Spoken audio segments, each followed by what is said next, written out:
अस्सलाम वालेकुम नाज़रीन, मैं अनवर काशिफ मुमताज़ टैक्स और आपके साथ हाजिर हूँ। आजकल जो है बड़ा चर्चा है बजट का, इकनॉमिक रिफॉर्म पैकेज का, हर जगह ये बात हो रही है क्या ये बजट जो है अनटर्न तो नहीं हो जाएगा, इसको रिवर्स तो नहीं कर दिया जाएगा, क्या जो इकनॉमिक रिफॉर्म पैकेज है ये इम्प्लीमेंट होगा नहीं होगा।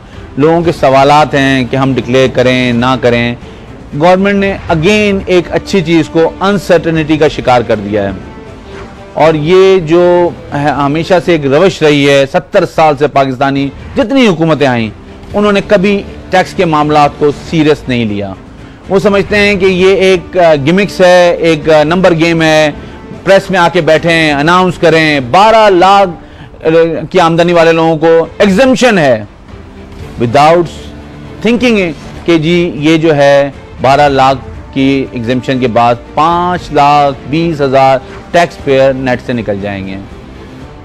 लोगों के कहने पे, बात करने पे सेंस प्रिवेल किया, उन्होंने उसको बिल्कुल ही मिनिमम टैक्स कर दिया, लेकिन एटलीस्ट अब उन लोगों को रिटर्न फाइल करना है। मेरे ख्याल में ये जो एडहॉकिज्म है पाकिस्तान के टैक्स निज़ाम को कमज़ोर करने की सबसे बड़ी वजह है। हमें ज्वाइन किया है कराची स्टूडियो में मोहम्मद ज़ुबैर साहब ने, जो सेक्रेटरी जनरल हैं पाकिस्तान टैक्स बार के और फॉर्मर प्रेसिडेंट हैं कराची टैक्स बार के। ज़ुबैर साहब आपको बहुत शुक्रिया। और हमें टेलीफोन लाइन पे लाहौर से ज्वाइन कर रहे हैं नवीद अंद्राबी साहब, सीनियर टैक्स एक्सपर्ट हैं और उनसे फॉर्मर प्रेसिडेंट हैं पाकिस्तान टैक्स बार के। आप दोनों मेहमानों का बहुत शुक्रिया। मैं अपनी बात का आगाज नवीद साहब आपसे करता हूँ। आपने जो बजट देखा,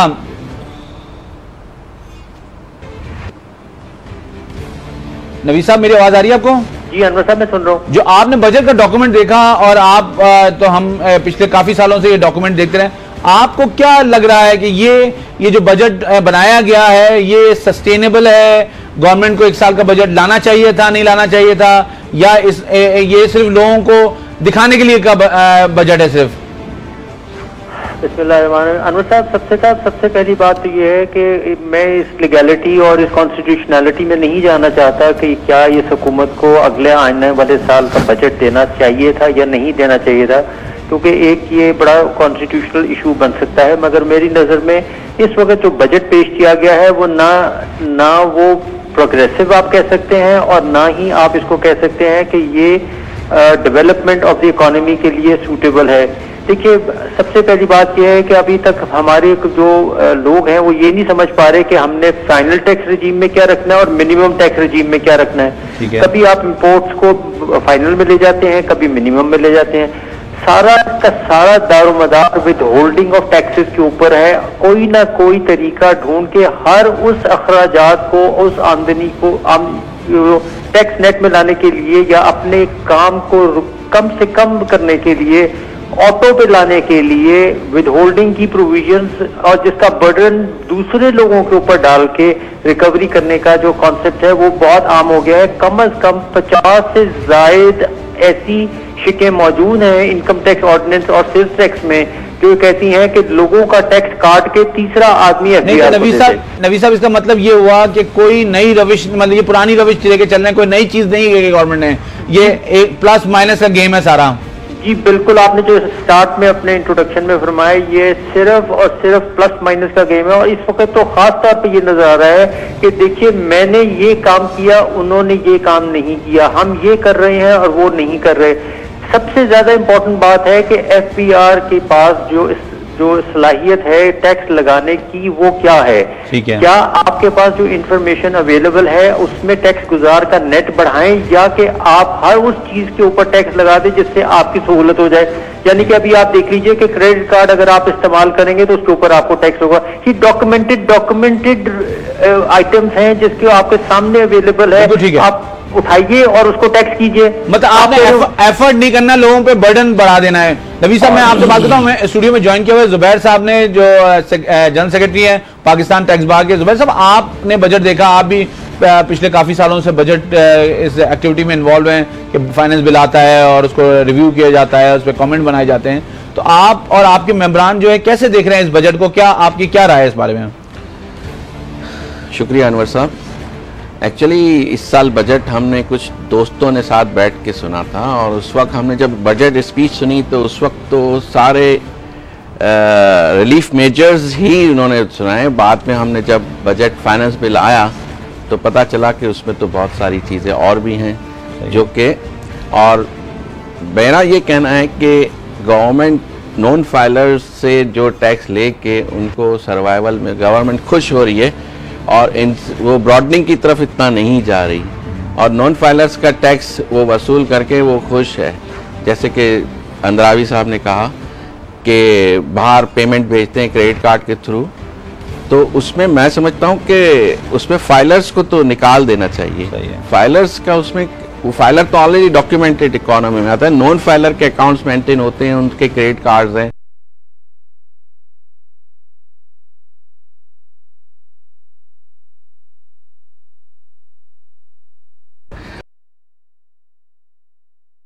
मेंबरान और आपकी कमेटी भी यही एक्सपेक्ट कर रही थी बजट ये? नहीं, मैं इसमें ये समझता हूँ कि गवर्नमेंट की तरफ से रिसर्च एंड डेवलपमेंट डिपार्टमेंट को पूरा साल काम करना चाहिए। ये बजट पे काम करने आखिरी दिनों में बैठते हैं। इनको एक शुरू साल से इनको मंथली मीटिंग्स करनी चाहिए, उस पर रिसर्च करनी चाहिए, किस एरिया को इन्होंने फोकस करना है, किधर अमेंडमेंट लानी है, किधर नहीं लानी। ये सारी चीज़ें हैं ना, इनको पूरे साल से करनी चाहिए।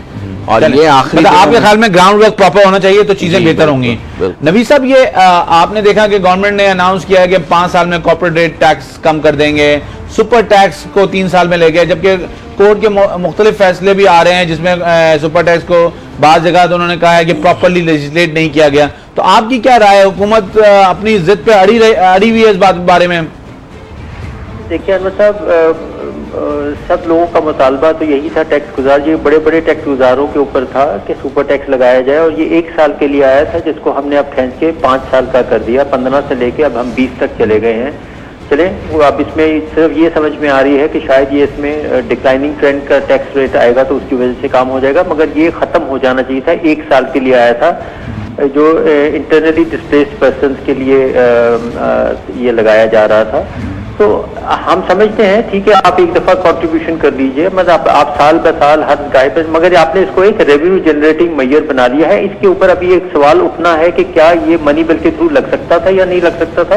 वो कोर्ट में सवाल है और वो पेंडिंग है पिटीशन। इंशाल्लाह जब वो फैसला आएगा तो फिर इसकी असल हालत भी नजर आ जाएगी। अब रहेगी बात ये कि जो अभी जुबैर साहब हमारा नॉन फाइलर का कॉन्सेप्ट है, ये बिल्कुल ठीक है। आपने कह दिया कि जी नॉन फाइलर जो है, अब अगर रिटर्न फाइल नहीं करेगा तो वो सारा साल फाइलर नहीं बन सकेगा। चलें, आप समझते हैं पॉजिटिव एटीट्यूड है तो ठीक रहेगा। आपने उसके ऊपर एक और भी अच्छी बात कर दी कि अब आप नॉन फाइलर जो है वो प्रॉपर्टी परचेज नहीं कर सकेगा, गाड़ी परचेज नहीं। नबी साहब, इस पर बात करते हैं इसलिए कि ये आम आदमी के लिए बड़ी इंपॉर्टेंट बात है। हम बात करते हैं, हमें ब्रेक पे जाना है, आगे बात करते हैं आपसे। नाज़रीन, वापस आते हैं ब्रेक से और बात करते हैं अपने मेहमानों से कि अब फाइलर और नॉन फाइलर का जो कोई डिस्टिंग्विश किया जा रहा है, प्रॉपर्टी नहीं खरीदी जाएगी, गाड़ी नहीं खरीदी जाएगी, तो मामलात कैसे चलेंगे और क्या पाकिस्तान का टैक्स बेस इस अमेंडमेंट से बढ़ेगा? वापस आते हैं ब्रेक के बाद और अपने मेहमानों से बात करते हैं।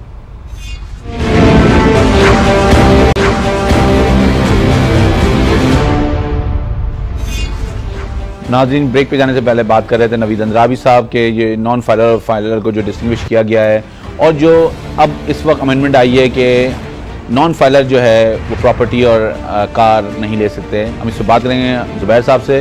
जुबैर साहब, आपके ख्याल में ये अमेंडमेंट कैसी है? क्या इसके बड़े ही ओवरवेलमिंग रिजल्ट्स आएंगे? क्या इसमें बड़ा रिस्पांस आएगा और काफ़ी टैक्स बेस बढ़ जाएगा? सर देखिए, इसको फ्रेम करते वक्त हमें प्रैक्टिकल एस्पेक्ट से भी देखना चाहिए था। एक्चुअली कुछ सीनियर सिटीजन्स हैं जिनका गुजारा बच्चों के फॉरेन रेमिटेंस पे होता है, उनको रिटर्न फाइल करने की ज़रूरत नहीं होती। अब और सर, उनको प्रॉपर्टी खरीदने की भी ज़रूरत नहीं है। नहीं, मगर ये है कि बच्चे बाहर से पैसे भेजते हैं तो वो प्रॉपर्टी में इन्वेस्ट करें, गाड़ी खरीद सकते हैं। गाड़ी तो ज़रूरत है आपके ख्याल में या नहीं? गाड़ी तो ज़रूरत है। हाँ, गाड़ी की ज़रूरत है, तो गाड़ी भी वो बेचारा ट्रांसफर, प्रॉपर्टी तो अभी 40 लाख तक की ले सकता है मगर गाड़ी नहीं ले सकता। ठीक है, तो फाइलर कभी होना भी नहीं चाहेगा, इसलिए कि यहाँ फाइलर बनने के बाद तो प्रॉब्लम ज़्यादा है ना, ऑडिट भी फेस करना है, सब चीज़ें फेस करनी है। अब ये है कि लेकिन हम जो बात कर रहे हैं ये कितनी परसेंटेज ऑफ द पॉपुलेशन इसकी हम बात कर रहे हैं? सर एक्चुअली इनके पास 1%, 2%, 3%, 10%? हाँ, मेरे ख्याल में नहीं, नॉन फाइलर की मेजॉरिटी। नहीं, आप सीनियर सिटीजन की जो बात कर रहे हैं, जिनके पास बाहर से पैसा आता है, जी जी, वो तो 10% ही होंगे ना सर? हाँ, मैक्सिमम। तो अब 90 लोगों को पहले मेरे ख्याल में पूरे सिस्टम को डॉक्यूमेंट होना चाहिए जुबैर साहब, फिर उसके बाद इस चीज को एलिमिनेट करना चाहिए। हाँ, मगर उनके लिए कोई ना कोई वे आउट निकलना चाहिए, उनके बैंक अकाउंट से पैसे निकलते। ठीक है, वो तो आप, लेकिन जो दूसरे मैं और आप जैसे लोग हैं वो टैक्स नहीं फाइल करते। रोज पाकिस्तान में इतनी बड़ी गाड़ियां निकल रही होती हैं रोड पे, लोग प्रॉपर्टियां खरीद रहे होते हैं, तो उस लिहाज से ये चीज बहुत अहम नहीं है? सर मैं आपको एक चीज शेयर करूं, अभी जो अखबारों में आया कि फाइलर और नॉन फाइलर ये अपने इलेक्शंस के नॉमिनेशन फॉर्म्स का कि उसमें 16 शिक्कें हटा दी गई हैं, इसमें अकामा भी है, रिटर्न्स भी हैं, ये वो।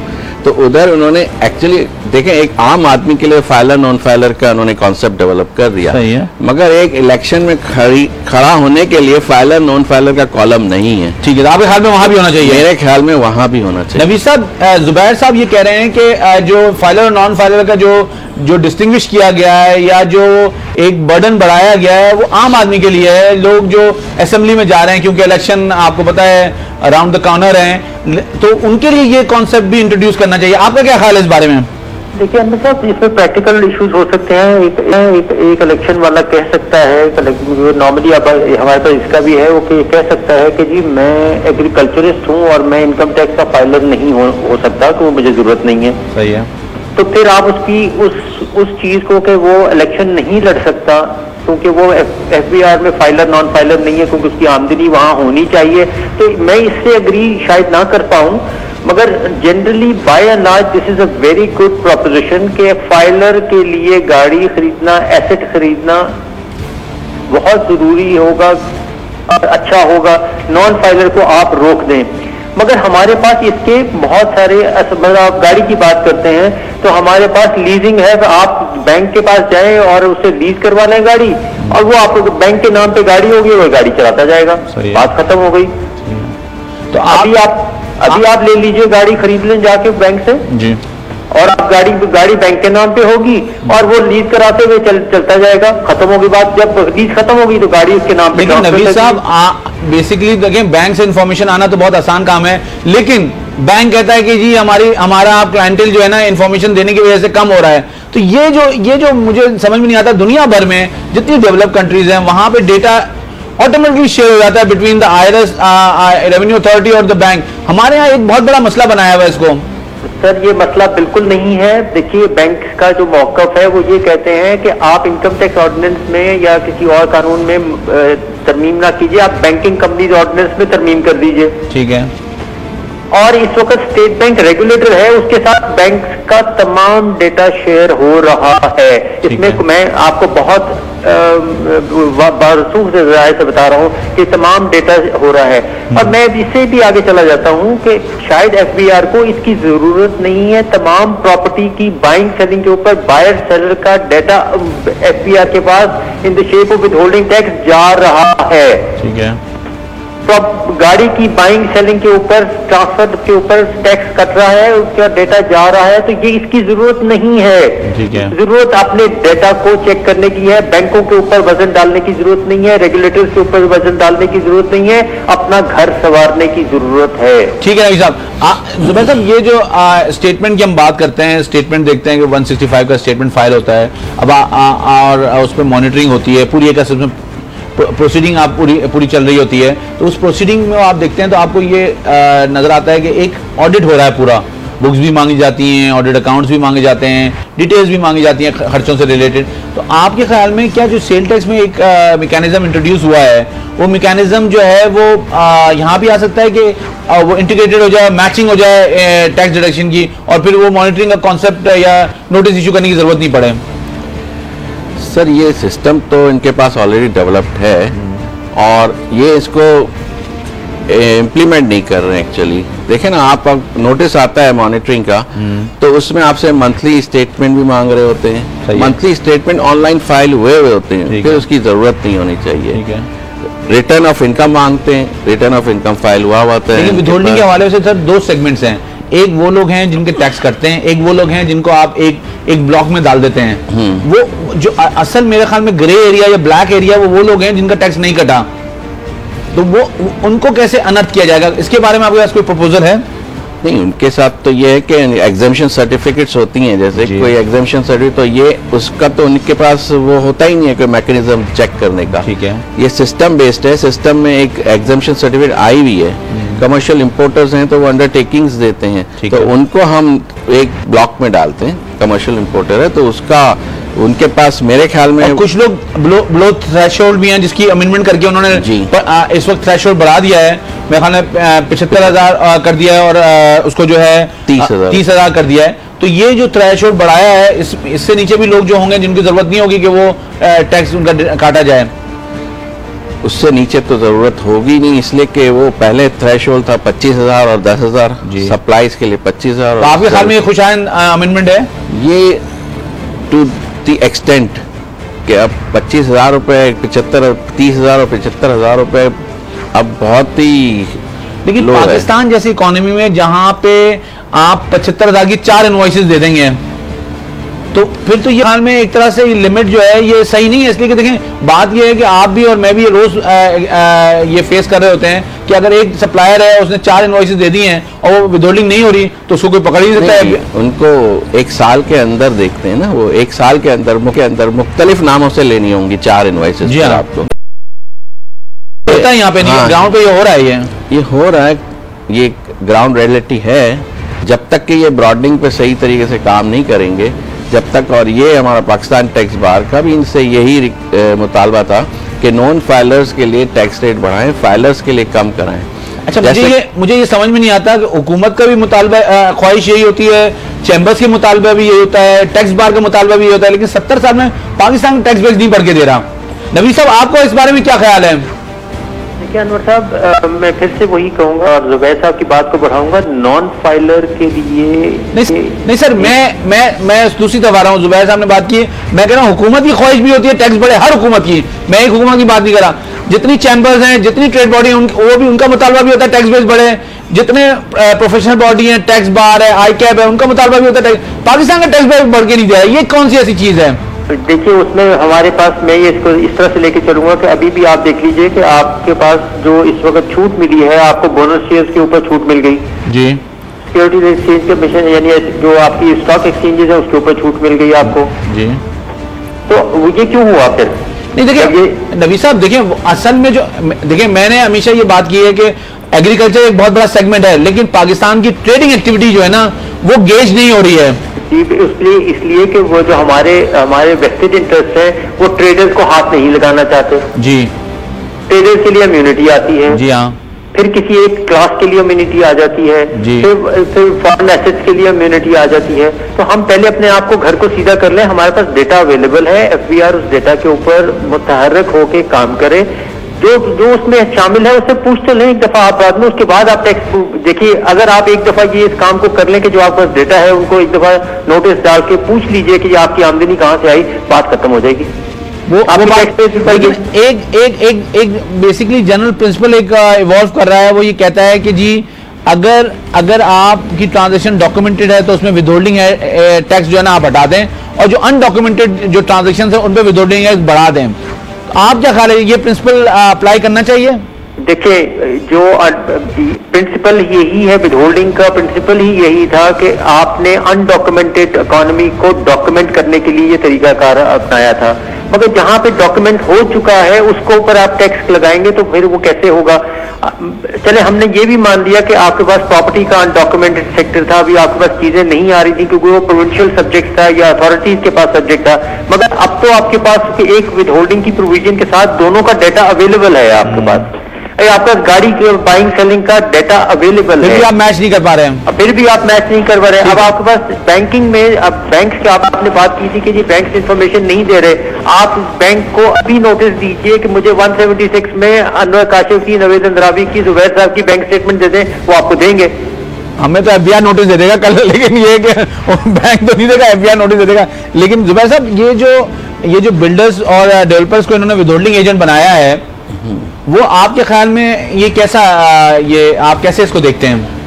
ये एक्चुअली रिसेंटली इन्होंने ब्रॉडनिंग ऑफ टैक्स बेस के तहत नाज़रीन, ब्रेक पे जाने से पहले हम बात कर रहे थे कि टैक्स ऑडिट में जो गवर्नमेंट ने एक फैसिलिटी दी है और एक 2140 का सेक्शन ओमिट कर दिया है, उस बारे में बात कर रहे थे। जी जुबैर साहब, आप कुछ बात कर रहे थे, क्या होना चाहिए, गवर्नमेंट को क्या स्टेप लेना चाहिए? जो अमेंडमेंट प्रपोज किया, इसका मतलब ये सेक्शन जो था ये हार्डशिप थी और टैक्स पेयर के लिए एक बहुत बड़ा बर्डन था, तो इसको कैसे आप समझते हैं कि किस तरह गवर्नमेंट को इसमें आगे जाना चाहिए? देखिए, हार्डशिप तो मैं समझता हूँ थी, इसकी वजह मैंने आपको पहले ही बताई कि वो पेनल्टीज और लेट फाइलिंग के पेनल्टी थी, वो टैक्स लेट भरने के डिफॉल्ट चार्जेस हैं, वो सब जब एक टैक्स पेयर भर रहा है तो फिर 214D में ऑडिट नहीं होना चाहिए। आप 214C में भी सेलेक्ट कर रहे हैं, कमिश्नर के पास 177 में पावर्स भी हैं, तो अब इन्होंने जो अमेंडमेंट लाया है इसमें 3 साल में ऑडिट करने का, और इसमें कमिश्नर के लिए भी इन्होंने पावर्स रेस्ट्रिक्ट किए हैं कि FBR की परमिशन से वो सेलेक्ट करेगा। ठीक है, तो वो मतलब मगर ये कि मैं 214D के बारे में ये कहूँगा कि जो भी पिछले सेलेक्ट हुए हैं अगर वो विड्रॉ कर लेंगे तो मेरे हिसाब से उनके लिए बहुत अच्छा होगा और ब्रॉडनिंग ऑफ टैक्स बेस में भी काम आएगा। एक तरफ इकोनॉमिक रिफॉर्म्स पैकेज आया हुआ है, उसका भी लोग एडवांटेज लेंगे। ठीक है, तो आपके ख्याल में 214D में जितने केसेस सेलेक्ट हुए हैं उनको विड्रॉ कर देना चाहिए एक, और जिनको 1 in 3 ईयर हुए हैं उनको क्या करना चाहिए? अगर मेरा 3 साल में एक दफा ऑडिट हुआ है तो क्या मैं उसको भी FBR को रीडू करना चाहिए? अब देखें, ये तो पुराना लॉ था, अब लॉ अमेंड 1 जुलाई से ये चलेगा, तो मेरे ख्याल में ये करना उनके लिए मुश्किल होगा। फैसिलिटेशन की बात हो रही है, बट लॉ पे अगर स्ट्रिक्टली फॉलो करेंगे तो बहुत सारी चीजें फिर बड़ी दूर तक जाएंगी। जी नबी साहब, आपका क्या ख्याल है इस बारे में? अनवर साहब, मेरे नजदीक अगर हम इस वक्त जो मौका देखें तो इस वक्त एमएनएसटी का मौका चल रहा है, तो 214D की भी एक एमएनएसटी दे दें, 25-30% बढ़ा के लोगों को कहें जब पैसे जमा करा दें पेनल्टी दे दें। और नहीं सर, हम तो ये कह रहे हैं 214D तो विड्रॉ कर दें, जो ऑडिट में अलावा सेलेक्ट हुए उन पे एक एमएनएसटी दे दें। देखिए, एमएनएसटी इस तरह तो फिर ये तय हो जाएगा जिस तरह आगे भी आया था एक दफा कि आपने ऑडिट किया, मगर ये कि पहली बात ये है कि हमें देखना है कि ऑडिट का मकसद क्या है। जी, ऑडिट का मकसद है कि correct filing of the return है, ना कि रेवेन्यू जनरेशन मतलब डिस्क्लोजर्स को इम्प्रूव करना है। जी, डिस्क्लोजर्स को इम्प्रूव करना है। देखिए, ऑडिट का मकसद ही यही होता है। आपके प्रोग्राम में भी लोग आते हैं, हमारा ताल्लुकात भी है ऑडिट के साथ, जो चीजें ऑडिट का मतलब है इम्प्रूवमेंट है, ऑडिट का मतलब रेवेन्यू जनरेशन नहीं है। जी, बस इसलिए हमें ये करना चाहिए। अभी आपने ये कहा कि FBR को कौन समझाएगा ये बात? ये मैं और आप समझाएंगे और चलते चले जाएंगे, और जिस गुज़श्ता 70 साल से बहुत सारे लोग करते आए हैं, हमारी जनरेशन आगे चलती जाएंगी और हम करते चले जाएंगे। चलें, ठीक है जी। ये कंट्रोल्ड फॉरेन एंटिटी, तो आप ये जो अमेंडमेंट आई है, मुझे तो लग रहा है कि एक पैराडाइम शिफ्ट आया है पाकिस्तान के टैक्स निज़ाम में, जहां पे उन्होंने आउटसाइड जो एसेट्स हैं जिसको बहुत ही इजी एक जगह समझा जाता है पार्क करने के लिए, उसको उन्होंने आइडेंटिफाई किया और शायद उस पर काम किया जाएगा। आपका क्या ख्याल है इस बारे में? देखें अनवर साहब, ये पहली बात तो ये है कि ये जो कॉन्सेप्ट है ये against the double taxation treaties generate हो रहा है। इसके लिए अब उन्होंने अमेंडमेंट 107 में भी की है, 109A लेके आए हैं। जी हाँ। इनका मकसद ये है, अब इसमें 2 किस्म की चीजें हैं। एक तो ये कि कंट्रोल्ड फॉरेन एंटिटी की डेफिनेशन दे दी उन्होंने, उसमें यह है कि एक या उससे ज्यादा लोग अगर 50% कंट्रोल करते हैं उस एंटिटी को, या एक आदमी 40% उसको कंट्रोल करता है। ठीक है। और तो इसके साथ उसकी नॉन एक्टिव इनकम है। मसलन अब ये देखिए कि अगर वो एक्टिव इनकम है उनकी, वो कंट्रोल्ड एंटिटी की, तो फिर उसकी टैक्सेबिलिटी पाकिस्तान में नहीं होगी। मगर ये पार्किंग वाली जो इनकम आपने भी जिसका जिक्र किया, ये खास तौर पर उस तरह मतलब अगर एक एंटिटी है जो कि नॉन एक्टिव इनकम में डील कर रही है, डिविडेंड्स आ रहे हैं उसको कहीं और से, और मतलब वो सेक्शन ने कहा है कि जो बिजनेस एक्टिविटी होगी वो अगर मतलब वो लेस देन 20% या मोर देन 20% होगी तो वो अलग टैक्स होगी, लेकिन उससे ज्यादा अगर कोई प्रॉफिट्स हैं, डेट्स हैं, वो सारी चीजें जो हैं इसमें आएंगी। जी देखिए, वो जो नॉन एक्टिव इनकम है उसके ऊपर टैक्सेशन कर रहे हैं, और साथ ये है कि अगर आपने 60% से वो कम है टैक्स तो फिर देना है आपको। ठीक है, तो आपके ख्याल में ये सही प्रोविजन है? देखिए, ये अब डबल टैक्सेशन ट्रीटीज को हटा के जब देखेंगे तो फिर मामला है, मगर बेसिक कॉन्सेप्ट जो है वो जो टोटल वर्ल्ड इनकम का है, अगर एक आदमी के पास इनकम आई नहीं रही उस कंपनी से, वो उसको डिविडेंड आना चाहिए या उसको शेयर आना चाहिए, तो या कोई सैलरी आनी चाहिए या उसको एडवाइजरी आनी चाहिए, तो फिर उसके ऊपर टैक्सेशन पाकिस्तान में एज रेजिडेंट उसको देना पड़ेगा। नहीं तो यहाँ पे अक्रूवल पे टैक्स नहीं होगा फिर? देखिए, अक्रूवल की यहाँ अक्रूवल पे भी हो जाएगा जी। यहाँ पे उसका वहाँ अक्रूव हो गया और उसने टैक्स 60% से कम दिया पाकिस्तान के मुकाबले में, तो उसको यहाँ पे टैक्स देना पड़ेगा। इसमें तो फिर मेरे ख्याल में टैक्स एफबीआर को भी और टैक्स फर्टर्निटी को भी अपनी कैपेसिटी बिल्डिंग करनी पड़ेगी, बिकॉज ये एक नया सब्जेक्ट है। जी ये देखें, ये हम फॉरेन एंटिटीज में घुस रहे हैं। अगर आपको हो तो ऑलरेडी जो हमारा एग्रीमेंट हो चुका हुआ है, एफबीआर ने साइन कर दिया हुआ है एक्सचेंज ऑफ इंफॉर्मेशन का, this will may negate that also, क्योंकि वो आप टैक्स से इंफॉर्मेशन आएगी और आप फिर उसमें से चीजें निकाल के देखें और क्या वो आप डबल टैक्सेशन ट्रीटी को ओवरराइड करके उसको टैक्स कर सकते हैं या नहीं कर सकते। ठीक है साहब। जुबैर साहब, ये आपने देखा, अभी हम बात कर रहे थे कि ये इंफॉर्मेशन साल से आप ये काम करें, आपको पता है एफबीआर को इससे फ्रूटफुल हासिल करते कि जब एफबीआर को नाक के नीचे जो है ना उनको इन्वेस्टमेंट नजर आती है, ना उनको प्रॉपर्टी नजर आती है, ना उनको आमदनी नजर आती है, तो आपके ख्याल में क्या ये जो फॉरेन जो एक्टिविटीज हैं, ऑल्दो वो डॉर्मेंट होंगी या नॉन एक्टिव होंगी, पाक होंगी, तो क्या एफबीआर उसमें से कुछ निचोड़ सकेगा? कुछ नहीं, देखें, ये एक्सचेंज ऑफ इंफॉर्मेशन के पर काम तो शुरू कर दिया उन्होंने जब से ये पनामा और ये आए हैं। नहीं, मेरा सवाल ये सर कि एफबीआर यहाँ पे भी इंफॉर्मेशन उनके पास, कहते हैं हमारे पास डेटा बहुत है, लेकिन डेटा लेके करके करते क्या है, डेटा को डिस्क्लोज क्यों नहीं करते? तो ये भी यही होगा, पॉलिटिकल विल नहीं होगी तो डिस्क्लोज नहीं होगा। देखें, अब डेटा में तो ये जैसे अंद्राबी साहब ने कहा, प्रॉपर्टी में ट्रांसफर कराता हूँ, मेरा टैक्स कट जाता है, ठीक है, उस बेसिस पे तो बहुत काम हो रहा है, उस पर नोटिस बेहिसाब आ रहे हैं। फिर यह है कि अब जिस केसेस में ऑडिट हो रहे हैं उसमें उन्होंने बैंक अकाउंट भी मालूम करने शुरू कर लिए हैं, तो बैंक से इंफॉर्मेशन तो आ रही है। लोकल लेवल पे इन्होंने काम करना सही तरफ चल रहा है, मतलब आपके ख्याल में? इस तरफ तो काम कर रहा है, करना चाहिए, इस तरफ काम करना भी चाहिए। ठीक है, तो आपके ख्याल जो इन्फॉर्मेशन है उनको जो है इंटीग्रेट करना चाहिए और इसको जो है इस पे काम हो रहा है, इस पे? जी बिल्कुल। तो ये फॉरेन जो इन्फॉर्मेशन है, आप कह रहे हैं कि इस पे भी काम होगा? बिल्कुल होगा, और उन्होंने इंटरनली सुना है कि काम करना शुरू कर भी दिया। ठीक है जुबैर साहब, ये जो अभी एक प्रोविजन आया है कि जी पहले था कि 25% आप दे दें तो आपको स्टे मिल जाता था, और लोग कोई अगर आपकी अपील जो है या ऑर्डर जो आपके खिलाफ हुआ है वो इलीगल भी हो या वॉइड भी हो तो फिर भी आप 25% दे दें, अब उन्होंने 10% कर दिया, तो आपके ख्याल में ये क्या मतलब ये एक तरह से इंसेंटिवाइज करने की टैक्स ऑफिसर के वो चक्का मार दे और 10% तो आ ही जाएगा? देखें, ये एक प्रोविजन लाए जो कि मेरे ख्याल में तो बेहतर है पिछले सालों से। जाहिर है कि जो टैक्स पेयर के लिए फायदेमंद है वो तो बेहतर चीज़ है, और जब 25% होता था तो ये टैक्स जिन केसेस में लगना था टैक्स बहुत हाई लगा देते थे, ताकि 25%। आपके ख्याल में अच्छी अमेंडमेंट है? अच्छी अमेंडमेंट है। ठीक है नवीद साहब, लास्ट आपसे सवाल, ये जो गिफ्ट पे उन्होंने रिस्ट्रिक्शन की, तो ये जो इस्लामिक लॉ है उसके अगेंस्ट नहीं है ये? देखिए अनवर साहब, ये स्पेसिफिक लॉ है जो इनकम टैक्स का है, और अगर ये कोई चैलेंज करना चाहे तो मे बी फिर हाई कोर्ट से डिसाइड करेंगे इसको। शरीयत में जो है वो हम ये समझते हैं कि शायद वो सिर्फ हम आपस में ब्लड रिलेटिव्स को ही दे सकते थे, मगर ऐसी कोई कैद नहीं है। तो एक मुसलमान दूसरे मुसलमान को गिफ्ट दे सकता है? जी, एक मुसलमान किसी को भी गिफ्ट देना चाहे तो दे सकता है। अच्छा, असल में इसमें जो इशू था वो उन्होंने कवर किया हुआ था कि थ्रू बैंकिंग चैनल हो जाए तो कवर हो जाता है, फिर ये इसको रिस्ट्रिक्ट करने की जरूरत आपको क्या नजर आ रही है? मुझे समझ नहीं आती कि ये सारे काम करने की जरूरत नहीं है। This is not the broadening of the, या कोई डेटरेंस नहीं है, इससे कोई टैक्स एवेजन हो नहीं रही। ठीक है, एक्चुअल ये है कि बात बड़ी सिंपल है। लोगों को हमें ये देखना है कि हमने ब्रॉडनिंग का जो ऑलरेडी हमारे सामने लोग बैठे हैं उसको हमने ब्रॉडनिंग कैसे करनी है। ठीक है नवीद साहब, अभी आपकी बात। जुबैर साहब, लास्ट आपसे सवाल, बेसिकली हमें प्रोग्राम क्लोज करना है, तो ये जो 12 लाख की जो इन्होंने एग्जम्पशन दिया, आपके ख्याल में ये अच्छा है? देखें, ये तो 12 लाख का इंसेंटिव अब मेरे मुताबिक तो सैलरीड इंडिविजुअल के लिए तो बहुत ही अच्छा इकदाम है। ठीक है, और उनको बहुत टैक्स में रिलीफ मिलेगा।